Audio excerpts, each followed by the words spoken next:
Og hann skorar fyrsta markið í þessum leik á 32. mínútu og eftirvænting áhorfenda var sennilega meiri eftir fagninu og við sjáum þetta fagn hjá Stjörnumönnum. Þeir stinga sér her til sunds og keppa. Halldór Orri sýnist mér at hafa betur þarna. Nordsjælland skulle snart sætte et kontrastød ind direkte på Silkeborgs kæbe. Thomas Bælum sælger sig selv alt for let i duellen på midten, og så går det stærkt. Fatai til Nicky Bille. Og Bayram Fatai igen.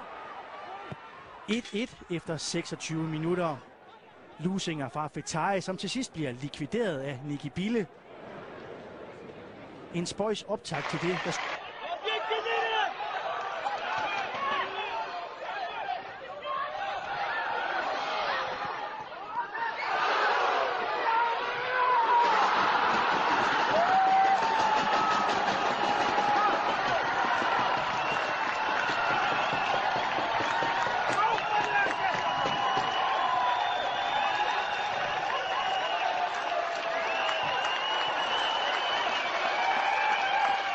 hos FC København og 2-0 altså til FC Midtjylland allerede efter 12 minutter bare. Og prøv så at se her, hvad den lille fyr han har overskud til, og hvad han har på tapetet. Sådan en kreativ jubelscene her. Kejler der vælter, bliver bowlet lidt, og en scene der er lige til YouTube 2-0 altså.